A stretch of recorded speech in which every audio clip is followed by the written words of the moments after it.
Adapun macam-macam syirkah adalah sebagai berikut. Pertama, syirkah inan.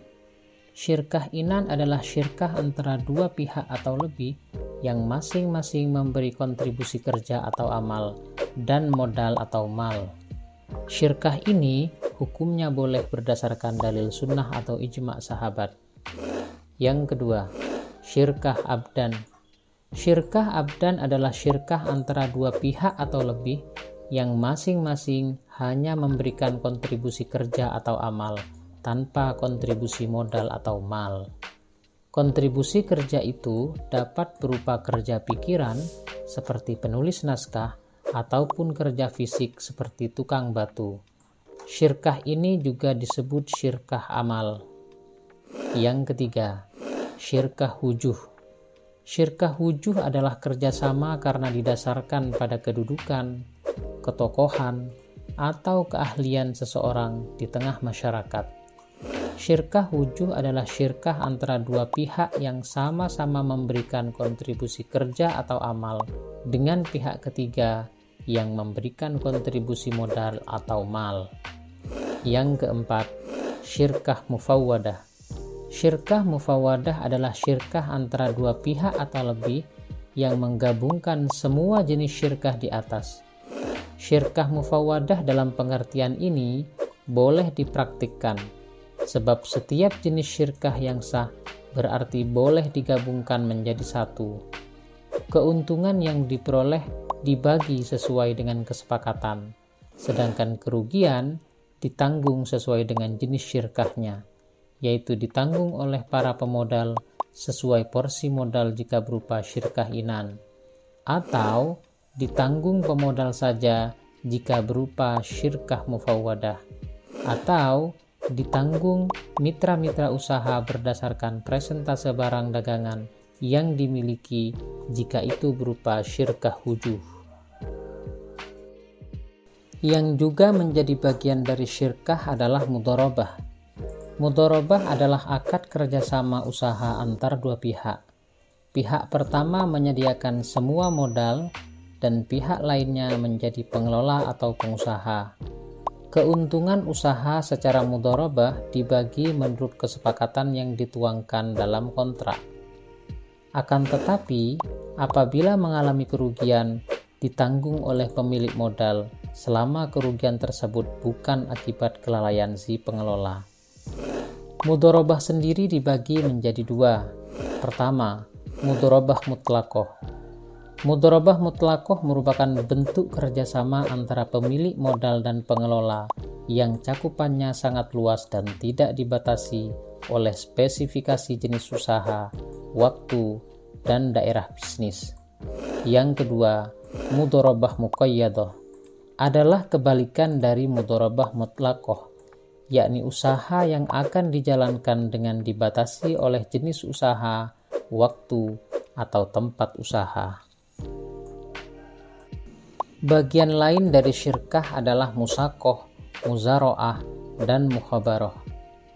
Musaqah adalah kerjasama antara pemilik kebun dan petani. Pemilik kebun menyerahkan kepada petani agar dipelihara dan hasil panennya nanti akan dibagi dua menurut persentase yang ditentukan pada waktu akad. Yang kedua, muzara'ah. Muzara'ah adalah kerjasama dalam bidang pertanian antara pemilik lahan dengan petani penggarap. Dalam kerjasama ini, benih tanaman berasal dari petani. Sementara mukhabarah ialah kerjasama dalam bidang pertanian antara pemilik lahan dan petani penggarap. Dalam kerjasama ini, benih tanamannya berasal dari pemilik lahan. Muzara'ah memang seringkali diidentikan dengan mukhabarah. Namun demikian, keduanya sebenarnya memiliki sedikit perbedaan. Muzara'ah benihnya berasal dari petani penggarap, sedangkan mukhabarah benihnya berasal dari pemilik lahan. Muzara'ah dan mukhabarah merupakan bentuk kerjasama pengelolaan pertanian antara pemilik lahan dan penggarap yang sudah dikenal sejak masa Rasulullah. Dalam hal ini, pemilik lahan memberikan lahan pertanian kepada penggarap untuk ditanami dan dipelihara dengan pembagian persentase tertentu dari hasil panen. Di negara kita Indonesia, khususnya di kawasan pedesaan, kedua model penggarapan tanah itu sama-sama dipraktikkan oleh masyarakat petani. Landasan syariahnya terdapat dalam hadis dan ijma' ulama. Yang juga menjadi bagian dari muamalah adalah perbankan. Bank adalah sebuah lembaga keuangan yang bergerak dalam menghimpun dana masyarakat dan disalurkan kembali dengan menggunakan sistem bunga. Hakikat dan tujuan bank ialah untuk membantu masyarakat yang memerlukan. Bank membantu masyarakat dalam bentuk penyimpanan maupun peminjaman, baik berupa uang atau barang berharga lainnya, dengan imbalan bunga yang harus dibayarkan oleh masyarakat sebagai pengguna jasa bank. Dilihat dari segi penerapan bunganya, bank dikelompokkan menjadi dua. Pertama, bank konvensional. Bank konvensional ialah bank yang fungsi utamanya menghimpun dana untuk disalurkan kepada yang memerlukan, baik perorangan maupun badan usaha. Penghimpunan dana digunakan untuk mengembangkan usahanya dengan menggunakan sistem bunga. Yang kedua, bank Islam atau bank syariah. Bank Islam atau bank syariah ialah bank yang menjalankan operasinya menurut syariat Islam. Istilah bunga yang ada pada bank konvensional tidak ada dalam bank Islam. Bank syariah menggunakan beberapa cara yang bersih dari riba, misalnya seperti berikut. Pertama, mudharabah, yaitu kerjasama antara pemilik modal dan pelaku usaha dengan perjanjian bagi hasil dan sama-sama menanggung kerugian dengan persentase sesuai perjanjian. Yang kedua, musyarakah, yakni kerjasama antara pihak bank dan pengusaha di mana masing-masing pihak sama-sama memiliki saham. Yang ketiga, wadi'ah, yakni jasa penitipan uang, barang, deposito, maupun surat berharga lainnya. Yang keempat, qardul hasan, yakni pembiayaan lunak yang diberikan kepada nasabah yang baik dalam keadaan darurat. Serta yang kelima, murabahah, yakni suatu istilah dalam fikih Islam yang menggambarkan suatu jenis penjualan di mana penjual sepakat dengan pembeli untuk menyediakan suatu produk dengan ditambah jumlah keuntungan tertentu di atas biaya produksi. Di samping perbankan, kita juga mengenal istilah asuransi. Asuransi berasal dari bahasa Belanda yang berarti pertanggungan. Dalam bahasa Arab dikenal dengan istilah at-ta'min yang berarti pertanggungan, perlindungan, keamanan, ketenangan atau bebas dari perasaan takut.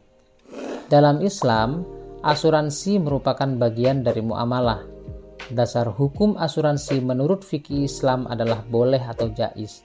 Dengan suatu ketentuan produk asuransi tersebut harus sesuai dengan ketentuan hukum Islam. Pada umumnya, para ulama berpendapat asuransi yang berdasarkan syariah Islam dibolehkan dan asuransi konvensional haram hukumnya untuk dilakukan. Asuransi dalam ajaran Islam merupakan salah satu upaya seorang muslim yang didasarkan atas nilai tauhid.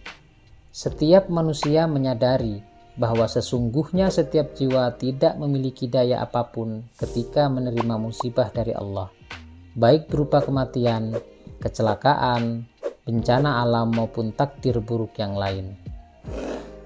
Islam juga mengajarkan bahwa musibah bukanlah permasalahan individual, melainkan masalah kelompok, walaupun musibah ini hanya menimpa individu tertentu. Apalagi jika musibah mengenai masyarakat luas seperti gempa bumi atau banjir. Berdasarkan ajaran inilah tujuan asuransi sangat sesuai dengan semangat ajaran Islam tersebut. Berkaitan dengan hal tersebut, Allah menegaskan dalam Quran surat Al-Maidah ayat 2 yang artinya sebagai berikut. Dan tolong menolonglah kamu dalam mengerjakan kebajikan dan takwa, dan janganlah kamu tolong menolong dalam berbuat dosa dan pelanggaran, dan bertakwalah kamu kepada Allah. Ada banyak pula hadis yang memerintahkan umat Islam untuk saling melindungi saudaranya dalam menghadapi kesusahan. Berdasarkan ayat Al-Quran dan riwayat hadis tersebut, dapat dipahami bahwa musibah ataupun risiko kerugian wajib ditanggung bersama. Setiap individu bukan menanggungnya sendiri-sendiri dan tidak pula dialihkan ke pihak lain. Prinsip menanggung musibah secara bersama-sama inilah yang sesungguhnya menjadi esensi dari penerapan asuransi syariah.